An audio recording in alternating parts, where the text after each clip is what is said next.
Hello everyone, welcome you all in your own channel Learn Everything। ਸੋ ਅਸੀਂ ਕਰ ਰਹੇ ਸੀ ETT ਦਾ ਜਿਹੜਾ ਪੇਪਰ 29 ਹੋਣ ਵਾਲਾ ਉਹਦੀ ਤਿਆਰੀ। ਠੀਕ ਹੈ, ਉਹਦੇ ਲਈ ਜੀ ਸਾਡੇ ਸਿਵਿਕਸ ਦੇ ਵਿੱਚ ਜਿਹੜਾ ਪੋਰਸ਼ਨ ਦੇ ਵਿੱਚ ਫਸਟ ਜੋ ਟੌਪਿਕ ਹੈ ਦੈਟ ਇਜ਼ ਭਾਰਤੀ ਸੰਵਿਧਾਨ ਦੀਆਂ ਵਿਸ਼ੇਸ਼ਤਾਵਾਂ the features of the Indian constitution. Very important and very easy. So ਸ਼ੁਰੂ ਕਰਦੇ ਹਾਂ। ਸਭ ਤੋਂ ਪਹਿਲਾਂ ਇਹ ਕੁਐਸਚਨ ਇਹ ਆ ਸਕਦਾ ਕਿ ਸੰਵਿਧਾਨ ਤੋਂ ਤੁਹਾਡਾ ਭਾਵ ਕੀ ਆ। ਇਹ ਇੱਕ ਮੌਲਿਕ ਕਾਨੂੰਨੀ ਦਸਤਾਵੇਜ਼ ਜਾਂ ਲੇਖ ਹੁੰਦਾ ਜਿਸ ਦੇ ਅਨੁਸਾਰ ਦੇਸ਼ ਦੀ ਸਰਕਾਰ ਆਪਣਾ ਕੰਮ ਕਰਦੀ। ਮਤਲਬ ਇਹਦੇ ਵਿੱਚ ਕੁਝ ਰੂਲਸ ਕੁਝ ਰੈਗੂਲੇਸ਼ਨ ਆ ਜਿਹਦੇ ਅਕੋਰਡਿੰਗ ਇਹ ਪੂਰਾ ਦੇਸ਼ ਜਿਹੜਾ ਕੰਮ ਕਰੇਗਾ। ਸੰਵਿਧਾਨ ਦੀ ਪ੍ਰਸਤਾਵਨਾ ਉਹ ਕੀ ਦਰਸਾਉਂਦੀ, ਉਹਦੀ ਮੌਲਿਕ ਉਦੇਸ਼ ਮਤਲਬ ਮੇਨ ਆਬਜੈਕਟਿਵਸ ਕੀ ਹੈਗੇ ਨੇ ਉਹਦੇ ਬਾਰੇ ਦੱਸਦੀ ਆ। ਪ੍ਰਸਤਾਵਨਾ ਕਿਹਨਾਂ ਸ਼ਬਦਾਂ ਨਾਲ ਆਰੰਭ ਹੁੰਦੀ ਆ। ਅਸੀਂ ਭਾਰਤ ਦੇ ਲੋਕ, ਠੀਕ ਹੈ, ਭਾਰਤ ਨੂੰ ਇੱਕ ਸੰਪੂਰਨ ਪ੍ਰਭੂਸੱਤਾ ਸੰਪੰਨ ਸਮਾਜਵਾਦੀ ਧਰਮ ਨਿਰਪੇਖ ਤੇ ਲੋਕਤੰਤਰੀ ਗਣਰਾਜ ਐਲਾਨ ਕਰਦੇ ਹਾਂ ਜੀ। ਇਹ ਆ ਜਾਂਦਾ ਪੇਪਰ 'ਚ ਕਿ ਇਹਨਾਂ 'ਚੋਂ ਕਿਹੜਾ ਵਰਡ ਉਹਦੇ ਵਿੱਚ ਨਹੀਂ ਹੈ। ਠੀਕ ਹੈ, ਸੰਪੂਰਨ ਪ੍ਰਭੂਸੱਤਾ ਸੰਪੰਨ ਸਮਾਜਵਾਦੀ ਧਰਮ ਨਿਰਪੇਖ ਲੋਕਤੰਤਰੀ ਗਣਰਾਜ। ਠੀਕ ਹੈ, ਲੋਕਤੰਤਰੀ ਗਣਰਾਜ, ਇਹ ਯਾਦ ਰੱਖਣੇ ਵਰਡ ਤੁਸੀਂ। ਹਾਂਜੀ ਜੀ, ਇੱਕ ਭਾਰਤੀ ਸੰਵਿਧਾਨ ਦੀ ਇੱਕ ਪ੍ਰਮੁੱਖ ਵਿਸ਼ੇਸ਼ਤਾ ਦੱਸੋ। ਦੇਖੋ, ਦੁਨੀਆ ਦਾ ਸਭ ਤੋਂ ਵੱਡੇ ਕਾਰ ਵਾਲਾ ਦੂਸਰਾ ਰਿਟਨ, ਸਭ ਤੋਂ ਵੱਡਾ ਰਿਟਨ ਜੇ ਅਸੀਂ ਗੱਲ ਕਰੀਏ ਉਹ ਸਾਡਾ ਹੀ ਹੈ। ਠੀਕ ਹੈ, ਸੰਵਿਧਾਨ ਦੇ ਤੀਸਰੇ ਅਧਿਆਏ ਵਿੱਚ ਨਾ ਮੌਲਿਕ ਅਧਿਕਾਰਾਂ ਦੀ ਚਰਚਾ ਕੀਤੀ ਗਈ। ਇਹਦੇ ਵਿੱਚ ਸਮਾਨਤਾ, ਸੁਤੰਤਰਤਾ, ਧਾਰਮਿਕ ਆਜ਼ਾਦੀ, ਸ਼ੋਸ਼ਣ ਦੇ ਵਿਰੁੱਧ ਅਧਿਕਾਰ, ਸੰਵਿਧਾਨਿਕ ਉਪਚਾਰਾਂ ਸੰਬੰਧੀ ਅਧਿਕਾਰ, ਸੱਭਿਆਚਾਰ ਦੇ ਸੰਬੰਧੀ ਮਤਲਬ ਸਾਰੇ ਵਿਸਥਾਰ ਨਾਲ ਵਰਣਨ ਕੀਤਾ। ਮਤਲਬ ਇੰਨਾ ਜ਼ਿਆਦਾ ਵਿਸਥਾਰ ਦੇ ਵਿੱਚ ਕੋਈ ਕਿਤੇ ਹੋਰ ਨਹੀਂ ਇੰਨਾ ਵਰਣਨ ਕੀਤਾ ਗਿਆ। ਸੋ ਇਹ ਵਿਸ਼ੇਸ਼ਤਾ ਆ। ਸੰਘਾਤਮਕ ਸੰਵਿਧਾਨ ਤੋਂ ਤੁਹਾਡਾ ਕੀ ਭਾਵ ਹੈ। ਇੱਦਾਂ ਦਾ ਸੰਵਿਧਾਨ ਜਿਹੜਾ ਕਿਸੇ ਦੇਸ਼ ਦੇ ਸੰਘ ਦੀ ਸਥਾਪਨਾ ਕਰਦਾ, ਨਾਮ ਤੋਂ ਹੀ। ਠੀਕ ਹੈ, ਸੰਘਾਤਮਕ ਸੰਵਿਧਾਨ ਦੀ ਕੀ ਵਿਸ਼ੇਸ਼ਤਾ ਆ। ਇਹਦੇ ਵਿੱਚ ਕੇਂਦਰ ਤੇ ਰਾਜ ਦੇ ਵਿਚਕਾਰ ਸ਼ਕਤੀਆਂ ਦੀ ਵੰਡ ਕੀਤੀ ਹੁੰਦੀ ਹੈ। ਸੰਘੀ ਸੰਵਿਧਾਨ ਦੇਸ਼ ਵਿੱਚ ਸੁਤੰਤਰ ਤੇ ਨਿਰਪੱਖ ਨਿਆਂਕਾਲਾ ਦੀ ਸਥਾਪਨਾ ਕਰਦਾ ਹੈ। ਠੀਕ ਹੈ, ਕਿੰਨਾ ਸਹੀ ਦੱਸਿਆ ਹੋਇਆ। ਭਾਰਤੀ ਨਾਗਰਿਕਾਂ ਦੇ ਕਿਸੇ ਇੱਕ ਅਧਿਕਾਰ ਦਾ ਉਲੇਖ ਕਰੋ। ਦੇਖੋ, ਬਹੁਤ ਸਾਰੇ ਸਮਾਨਤਾ ਦੇ ਅਧਿਕਾਰ, ਸੁਤੰਤਰਤਾ ਦਾ ਅਧਿਕਾਰ, ਧਾਰਮਿਕ ਸੁਤੰਤਰਤਾ ਦਾ, ਸ਼ੋਸ਼ਣ ਦੇ ਵਿਰੁੱਧ ਅਧਿਕਾਰ। ਸੋ ਇਹਦੇ ਵਿੱਚ ਸਾਰੇ ਲਿਖ ਦਿੱਤੇ ਆ। ਹਾਂਜੀ, ਕਰਤੱਵ ਕੀ ਆ। ਸੰਵਿਧਾਨ ਅਤੇ ਇਸ ਦੇ ਆਦਰਸ਼ਾਂ ਸੰਸਥਾਵਾਂ ਦੀ ਪਾਲਣਾ ਕਰਨੀ, ਰਾਸ਼ਟਰੀ ਝੰਡੇ ਤੇ ਰਾਸ਼ਟਰੀ ਗੀਤ ਦਾ ਆਦਰ ਕਰਨਾ, ਭਾਰਤ ਦੀ ਪ੍ਰਭੂਸੱਤਾ, ਏਕਤਾ ਤੇ ਅਖੰਡਤਾ ਦੀ ਰਾਖੀ ਕਰਨੀ। ਭਾਰਤੀ ਸੰਵਿਧਾਨ ਦੀਆਂ ਹੇਠਲੀਆਂ ਵਿਸ਼ੇਸ਼ਤਾਵਾਂ ਦਾ ਵਰਣਨ ਕਰੋ। ਪ੍ਰਭੂਸੱਤਾਧਾਰੀ ਮਤਲਬ ਦੇਖੋ ਪੇਪਰ 'ਚ ਪੁੱਛਿਆ ਜਾ ਸਕਦਾ ਮਤਲਬ ਕੀ ਆ ਕਿ ਰਾਜ ਅੰਦਰੂਨੀ ਤੇ ਬਾਹਰੀ ਰੂਪ ਸੁਤੰਤਰਤਾ, ਮਤਲਬ ਵੀ ਆਰ ਸੋਵਰਨ। ਠੀਕ ਹੈ, ਮਤਲਬ ਕਿ ਸੋਵਰਨਿਟੀ ਹੈ ਸਰ, ਮਤਲਬ ਕਿ ਅਸੀਂ ਸਰਬ ਸ਼ਕਤੀ ਮਤਲਬ ਇੱਦਾਂ ਕਹਿ ਸਕਦੇ ਕਿ ਸਾਡੇ ਤੇ ਮਤਲਬ ਸੁਤੰਤਰ ਹਾਂ ਅਸੀਂ। ਠੀਕ ਹੈ, ਮਤਲਬ ਸਾਡਾ ਰਾਜ ਅੰਦਰੂਨੀ ਤੇ ਬਾਹਰੀ ਰੂਪ ਵਿੱਚ ਸੁਤੰਤਰ ਆ। ਉਸ ਤੋਂ ਬਾਅਦ ਧਰਮ ਨਿਰਪੱਖ, ਰਾਜ ਵਿੱਚ ਰਾਜ ਦਾ ਆਪਣਾ ਕੋਈ ਖਾਸ ਧਰਮ ਹੀ ਨਹੀਂ ਹੈ।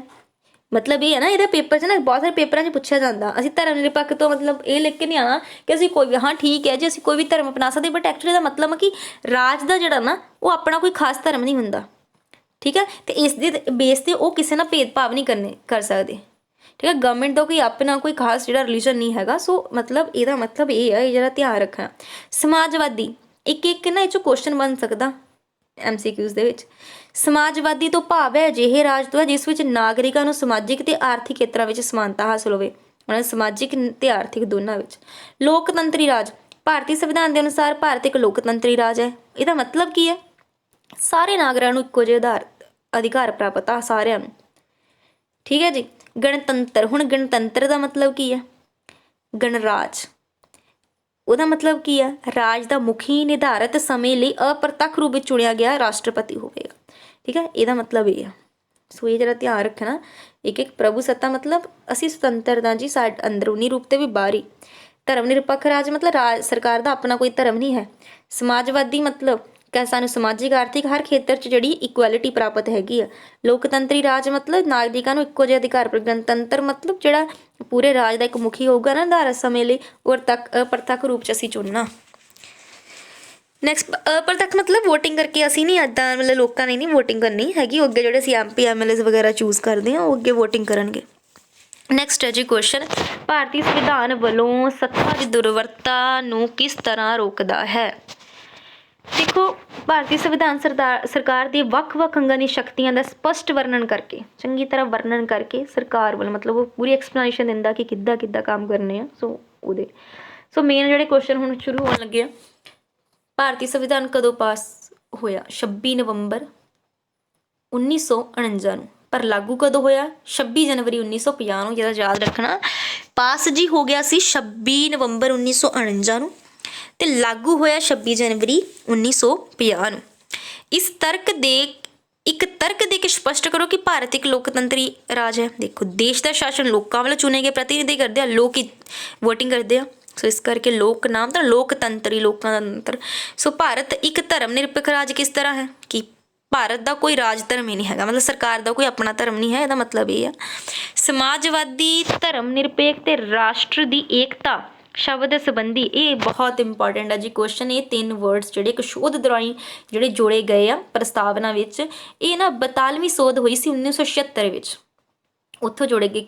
ਜੇ ਕੁਐਸਚਨ ਇੱਦਾਂ ਵੀ ਆ ਜਾਂਦਾ ਹੁੰਦਾ ਕਿ 1976 ਵਿੱਚ ਜਿਹੜੀ 42ਵੀਂ ਸੋਧ ਹੋਈ ਉਹ 'ਚ ਕਿਹੜੇ ਕਿਹੜੇ ਜਿਹੜੇ ਸ਼ਬਦ ਜੋੜੇ ਗਏ ਆ, ਸਮਾਜਵਾਦੀ, ਠੀਕ ਹੈ, ਧਰਮ ਨਿਰਪੇਖ ਤੇ ਉਸ ਤੋਂ ਬਾਅਦ ਰਾਸ਼ਟਰ ਦੀ ਏਕਤਾ, ਠੀਕ ਆ, ਮਤਲਬ ਕਿ ਸੋਸ਼ਲਿਸਟ, ਸੈਕੂਲਰ, ਠੀਕ ਆ, ਤੇ ਇੰਟੀਗ੍ਰਿਟੀ।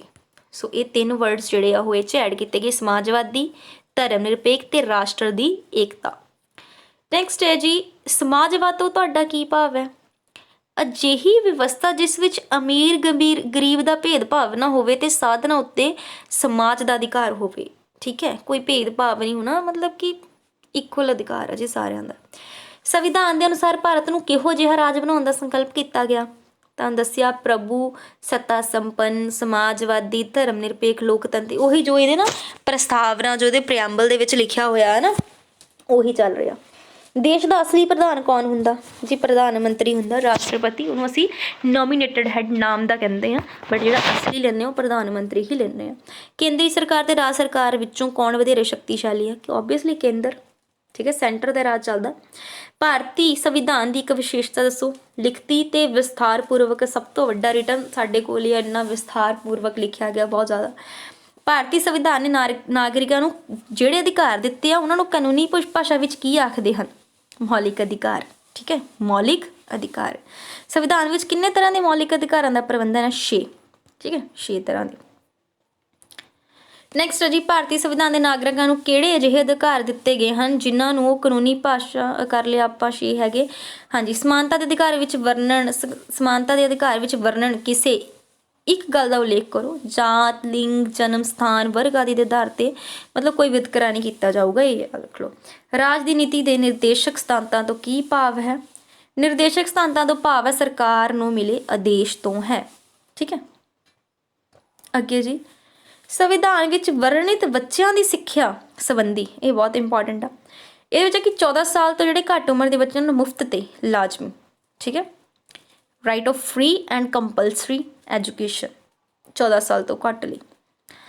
ਮੌਲਿਕ ਅਧਿਕਾਰ ਅਤੇ ਰਾਜ ਦੇ ਨੀਤੀ ਨਿਰਦੇਸ਼ਕ ਸਿਧਾਂਤਾਂ ਵਿੱਚ ਮੁੱਖ ਤੌਰ ਤੇ ਕੀ ਫਰਕ ਹੈ? ਮਤਲਬ ਮੌਲਿਕ ਅਧਿਕਾਰ ਤੇ ਹੁਣੇ ਆਪਾਂ ਨਿਰਦੇਸ਼ਕ ਸਿਧਾਂਤ ਦੀ ਵੀ ਗੱਲ ਕੀਤੀ ਹੈ ਨਾ। ਸੋ ਜਿਹੜੇ ਮੌਲਿਕ ਅਧਿਕਾਰ ਉਹ ਹੈਗੇ ਨਿਆਂਯੋਗ, ਮਤਲਬ ਕਿ ਜਿਹੜੇ ਸਾਡੇ ਫੰਡਾਮੈਂਟਲ ਰਾਈਟਸ ਹੈਗੇ ਨੇ ਜੇ ਉਹ ਭੰਗ ਹੁੰਦੇ ਆ, that means you can move to supreme court, ਠੀਕ ਹੈ, ਮਤਲਬ ਤੁਸੀਂ ਜਾ ਸਕਦੇ, ਮਤਲਬ ਨਿਆਂਯੋਗ ਆ, ਤੁਸੀਂ ਉਹਦੀ ਹੀ ਡਿਮਾਂਡ ਕਰ ਸਕਦੇ ਹੋ ਕਿ ਮੇਰਾ ਇਹ ਰਾਈਟ ਜਿਹੜਾ ਭੰਗ ਕੀਤਾ ਗਿਆ। ਬਟ ਜਿਹੜੇ ਨਿਰਦੇਸ਼ਕ ਸਿਧਾਂਤ ਆ ਉਹ ਨਿਆਂਯੋਗ ਨਹੀਂ ਹੈਗੇ। ਸੋ ਇਹੀ ਫਰਕ ਆ।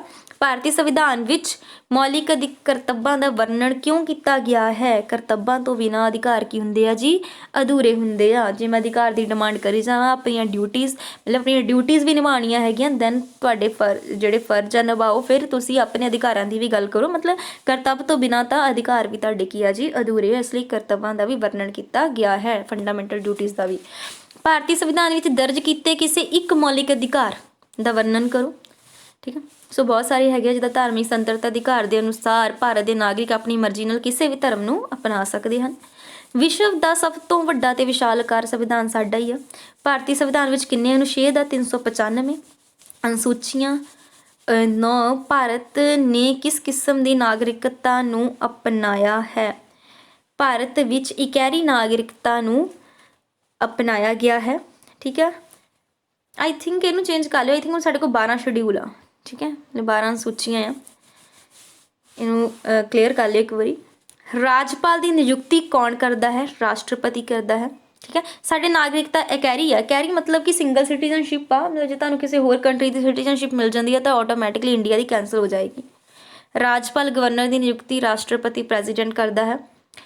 ਭਾਰਤੀ ਨਾਗਰਿਕਾਂ ਦੇ 10 ਮੌਲਿਕ ਕਰਤੱਵ ਭਾਰਤੀ ਸੰਵਿਧਾਨ ਦੇ ਕਿਹੜੇ ਅਨੁਛੇਦ ਵਿੱਚ ਅੰਕਿਤ ਕੀਤੇ ਆ? 51A ਵਿੱਚ। ਭਾਰਤ ਦੀ ਸ਼ਾਸਨ ਪ੍ਰਣਾਲੀ ਦੇ ਬੁਨਿਆਦੀ ਉਦੇਸ਼ਾਂ ਨੂੰ ਸੰਵਿਧਾਨ ਵਿੱਚ ਕਿੱਥੇ ਨਿਰਧਾਰਿਤ ਕੀਤਾ ਗਿਆ ਹੈ? ਪ੍ਰਸਤਾਵਨਾ ਵਿੱਚ। ਠੀਕ ਹੈ, ਮਤਲਬ ਪ੍ਰੀਐਂਬਲ ਹੈ ਨਾ ਜਿਹੜਾ, ਉਹਦੇ ਵਿੱਚ ਮਤਲਬ ਮੇਨ ਉਦੇਸ਼ ਉਹਦੇ ਵਿੱਚ ਹੀ ਆ। ਠੀਕ ਹੈ, ਉੱਪਰ ਦੱਸ ਦਿੱਤਾ ਮੈਂ ਤੁਹਾਨੂੰ ਭਾਰਤੀ ਨਾਗਰਿਕ ਦੇ 10 ਜਿਹੜੇ ਮੌਲਿਕ ਕਰਤੱਵ ਦੱਸੇ ਆ, ਉਹ ਅਨੁਛੇਦ 51 ਵਿੱਚ ਆ। ਸੰਵਿਧਾਨ ਦੇ ਕਿਹੜੇ ਅਨੁਛੇਦ ਅਨੁਸਾਰ ਭਾਰਤੀ ਨਾਗਰਿਕਾਂ ਨੂੰ ਕਈ ਤਰ੍ਹਾਂ ਦੀਆਂ ਸੁਤੰਤਰਤਾ ਪ੍ਰਾਪਤ ਆ? ਉਹ 19ਵੇਂ, ਯਾਦ ਰੱਖਿਓ। ਸ਼ੋਸ਼ਣ ਦੇ ਵਿਰੁੱਧ ਅਧਿਕਾਰ ਕਿਸ ਦੀ ਰੱਖਿਆ ਕਰਦਾ ਹੈ? ਗਰੀਬ ਲੋਕ, ਔਰਤਾਂ ਤੇ ਬੱਚਿਆਂ ਦੀ। 1975 ਵਿੱਚ ਰਾਸ਼ਟਰ ਸੰਕਟਕਾਲੀਨ ਘੋਸ਼ਣਾ ਦੇ ਸਮੇਂ ਕਿਹੜੇ ਅਧਿਕਾਰ ਨੂੰ ਨਿਲੰਬਿਤ ਕਰ ਦਿੱਤਾ ਗਿਆ? ਉਹ ਸੰਵਿਧਾਨਿਕ ਉਪਚਾਰਾਂ ਦੇ ਅਧਿਕਾਰ ਨੂੰ। ਇਹ ਵੀ ਧਿਆਨ ਰੱਖਣਾ। ਰਾਜ ਦੀ ਨੀਤੀ ਦੇ ਨਿਰਦੇਸ਼ਕ ਸਿਧਾਂਤ ਕਿਸ ਦੀ ਸਥਾਪਨਾ ਨਹੀਂ ਕਰਦੇ? ਰਾਜਨੀਤਿਕ ਲੋਕਤੰਤਰ ਦੀ। ਸੰਵਿਧਾਨ ਵਿੱਚ ਦਿੱਤੇ ਗਏ ਕਿਹੜੇ ਤੱਤ ਕਲਿਆਣਕਾਰੀ ਰਾਜ ਦੀ ਸਥਾਪਨਾ ਦੇ ਪ੍ਰਕਾਸ਼ ਸਤੰਭ ਬਣ ਸਕਦੇ ਹਨ? ਉਹ ਨੀਤੀ ਨਿਰਦੇਸ਼ਕ ਸਿਧਾਂਤ ਦੀ। ਠੀਕ ਹੈ, ਇਹਨਾਂ ਦਾ ਮੂਲ ਅਧਿਕਾਰ ਕੀ ਹੈ? ਨੈਤਿਕ ਸ਼ਕਤੀ। ਠੀਕ ਹੈ, ਮਤਲਬ ਜਿਹੜਾ ਨੈਤਿਕ ਹੈ ਨਾ, ਮਤਲਬ ਨਿਰਦੇਸ਼ਕ ਸਿਧਾਂਤ, ਉਹ ਮਤਲਬ ਕਿ ਤੁਸੀਂ ਉਹ ਲਈ ਫੋਰਸਫੁਲ ਨਹੀਂ ਹੈਗੇ, ਮਤਲਬ ਕਿ ਤੁਸੀਂ ਉਹਨੂੰ ਜਾ ਕੇ ਕਹਿ ਨਹੀਂ ਸਕਦੇ ਕਿ ਹਾਂ ਸੁਪਰੀਮ ਕੋਰਟ ਵਗੈਰਾ ਮੂਵ ਨਹੀਂ ਕਰ ਸਕਦੇ ਨਾਲ ਹੀ। ਠੀਕ ਹੈ, ਸੋ ਇਸ ਲਈ ਇੱਥੇ ਕੀਤਾ ਵੀ ਸੀ ਆਪਾਂ ਨਿਆਂਯੋਗ ਨਹੀਂ ਹੁੰਦੇ। ਭਾਰਤੀ ਸੰਵਿਧਾਨ ਵਿੱਚ ਨੈਕਸਟ ਕੁਐਸਚਨ, ਇੱਕ ਮਿੰਟ ਸੌਰੀ, ਸੰਵਿਧਾਨ ਵਿੱਚ ਵਰਣਿਤ ਰਾਜਨੀਤੀ ਦੇ ਨਿਰਦੇਸ਼ਕ ਸਿਧਾਂਤ ਕਿਹੜੇ ਦੇਸ਼ ਦੇ ਸੰਵਿਧਾਨ ਤੋਂ ਪ੍ਰੇਰਿਤ ਹੈਗੇ ਨੇ? ਉਹ ਜੀ ਆਇਰਲੈਂਡ ਤੋਂ ਲਏ ਗਏ ਹਨ। ਭਾਰਤੀ ਸੰਵਿਧਾਨ ਕਦੋਂ ਲਾਗੂ ਹੋਇਆ? 26 ਜਨਵਰੀ 1950 ਨੂੰ। ਜੇ ਪੁੱਛੇ ਬਣ ਕਦੋਂ ਮਤਲਬ ਹੋਇਆ ਸੀਗਾ, ਉਹ ਸੀਗਾ 26 ਨਵੰਬਰ 1949। ਇਹ ਵੀ ਯਾਦ ਰੱਖਣਾ। ਭਾਰਤੀ ਦੇਸ਼ ਦਾ ਅਸਲੀ ਪ੍ਰਧਾਨ ਮੰਤਰੀ ਹੁੰਦਾ ਹੈ। ਭਾਰਤੀ ਸੰਵਿਧਾਨ ਵਿੱਚ ਕਿੰਨੇ ਤਰ੍ਹਾਂ ਦੇ ਮੌਲਿਕ ਅਧਿਕਾਰ ਪ੍ਰਾਪਤ? 6। ਭਾਰਤ ਵਿੱਚ 10 ਸਾਲ ਦੀ ਉਮਰ ਤੱਕ ਬੱਚੇ ਲਈ 14 ਸਾਲ ਤੋਂ ਮਤਲਬ ਫ੍ਰੀ ਐਂਡ ਕੰਪਲਸਰੀ ਐਜੂਕੇਸ਼ਨ। ਭਾਰਤੀ ਸੰਵਿਧਾਨ ਨੈਕਸਟ ਨੀਤੀ ਨਿਰਦੇਸ਼ ਤੱਤ ਅਸੀਂ ਆਇਰਲੈਂਡ ਤੋਂ ਲਏ ਆ।